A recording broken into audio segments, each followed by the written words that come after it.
नमस्कार. आस्थाच मराठी रेसिपीमध्ये तुम्हा सर्वांचे मनापासून स्वागत. अहो, ढोकळा किंवा खमण हे बऱ्याच जणांनी आपण डाळीच्या पिठापासून बनवलं आहे, कोणी डाळ तांदळाचं बनवते. आज आपण चणा डाळीचं ढोकळा, चणा डाळ भिजवून बनवणार आहोत. तर यासाठी इथे मी 1 कप आपण चणा डाळ घेतलेली आहे. भांड्यात घेतले, स्वच्छ 2 ते 3 पाण्याने धुवून घ्यायची आपल्याला ही डाळ आणि 2 ते 3 तासासाठी आपल्याला ही भिजत घालायची आहे. बघा, 3 तासामध्ये सुद्धा आपली डाळ छान अशी भिजली जाते. येथे आपण तांदूळ वगैरे काही वापरणार नाही, फक्त डाळीपासून आपण ढोकळा तयार करणार आहोत. आता आपले 3 तास झालेले आहे. डाळ आपण चेक करूया. बघा, बोटाने अशी तोडली तर 2 तुकडे तिचे सहज होत आहे, म्हणजे आपली डाळ छान अशी भिजली गेली आहे. आता डाळीचं पाणी आपण काढून घ्यायचं आहे. मिक्सरच्या भांड्यामध्ये डाळ आपण टाकून घेतली. यामध्ये पुरेसं म्हणजे एकदम थोडंसं पाणी टाकायचं, खूप जास्त पाणी टाकायचं नाही. सुरुवातीला फक्त डाळ आपल्याला मिक्सरला फिरून घ्यायची आणि नंतर थोडंसं पाणी टाकून आपल्याला फाईन अशी पेस्ट तयार करून घ्यायची आहे याची. आता ही पेस्ट आपण भांड्यात काढून घेतली. जर तुम्हाला इथे दह्याचा वापर करायचा असेल तर ज्यावेळेस आपण डाळ वाटतो त्यावेळेस 2 चमचे दही तुम्ही इथे वापर करू शकता. इथे दह्याच्या ऐवजी मी लिंबाचा वापर करत आहे. इथे अर्ध लिंबू आपण यामध्ये मिश्रणात टाकून घेतलं आहे आणि एकदा छान असं फेटून घ्यायचं आहे, म्हणजे एकजीव करायचं आहे.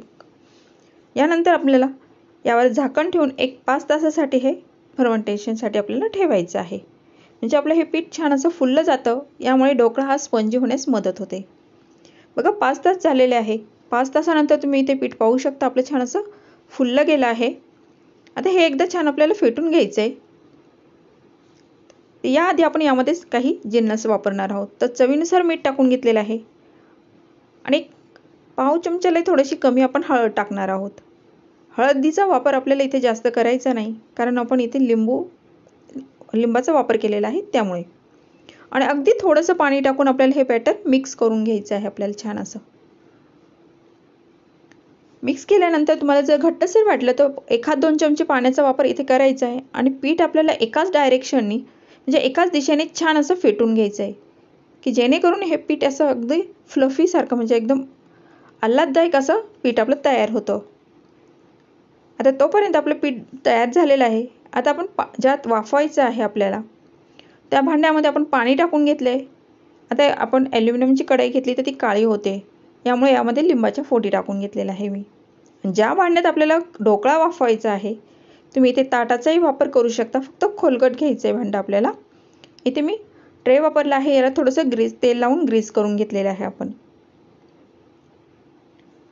आता आपलं बॅटर जे आहे यामध्ये आपण 2.5 ते 3 चमचे आपण तेलाचा वापर केला आहे, की जेणेकरून ढोकळा खाताना हा आपल्याला घशाला अटकणार नाही, म्हणजे असं कोरडा कोरडा वाटणार नाही यासाठी. एकदा छान परत फेटून घेतले आपण. आता पाण्याला पण आपली छान अशी उकळी आलेली आहे. आता या कंडिशनमध्ये आपल्याला इथे मी इनो घेतलेला आहे. अर्धा चमचा इनो पावडर आपण यामध्ये टाकली आणि छान असं मिक्स करून घ्यायचं आहे. फक्त 1-2 मिनिटं आपल्याला इथे फक्त फेटून घ्यायचं आहे आणि बॅटर लगेच आपल्याला ट्रेमध्ये ट्रान्सफर करायचं आहे आपल्याला. इथे जास्त आपल्याला खूप नंतर फेटायची गरज नाही. ही कृती आपल्याला खूप झटपट करायची आहे. बघा, आता भांड्यात आपण वाफवायला ठेवलं आहे. आता ताटलीचं पाणी आपण त्या ढोकळ्यामध्ये पडू नये यासाठी मी कपडा बांधून घेतलेला आहे आणि तो आपण झाकण ठेवून 15 ते 16 मिनिटं आपण हा ढोकळा वाफवून घेतलेला आहे. आता टूथपिकनी चेक करायचं आहे. टूथपिक कोरडी निघाली तर आपला हा ढोकळा छान असा वाफला गेला आहे असं समजायचं आहे. काढून घेतले आपण. हा पूर्ण थंड झाल्यानंतरच आपल्याला हा ढोकळा ट्रेमधून डिमोल्ड करायचा आहे आपल्याला. आता चाकूच्या साहाय्याने आपण पहिले त्याच्या किनारी सोडून घ्यायचे आपल्याला व्यवस्थित. नंतर हा ट्रे एक ताटली ठेवून त्यावर उलटा करून घेतला की अगदी इझिली आपला हा ढोकळा बाहेर निघतो. आता इथे तुम्ही हव्या त्या आकारामध्ये इथे त्याचे पीसेस तुम्ही म्हणजे किंवा तुकडे करू शकतात. तुम्ही कापतानाच बघू शकता, अगदी सहज आणि मस्त असा आपला खूप स्पंजी झालेला आहे ढोकळा. इथे खूप मोठे मोठे पीस नाही करत आहे मी याचे.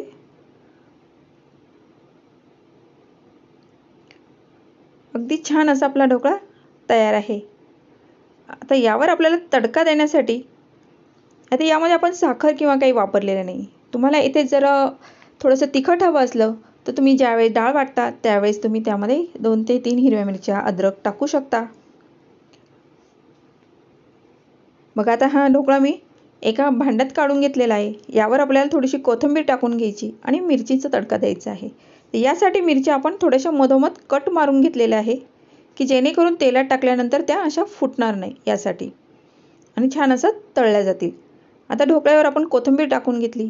तडकापत्रामध्ये तेल गरम करून यामध्ये मिरच्या तळून घेतल्या आणि मोहरी टाकून घेतली 1 चमचाभर.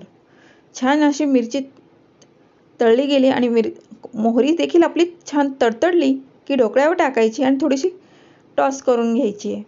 म्हणजे ही मोहरी आपली ढोकळ्याला छान अशी लागली जाईल. अगदी अप्रतिम चवीचा हा ढोकळा आपला तयार झालेला आहे. तुम्ही हा चिंचेची चटणी किंवा असाही सुका खाल्ला तरी छान आहे, पण चिंचेच्या चटणीसोबत अप्रतिमच लागतो. बघा नक्की ट्राय करून बघा. तुम्ही त्याचं टेक्स्चर बघू शकता.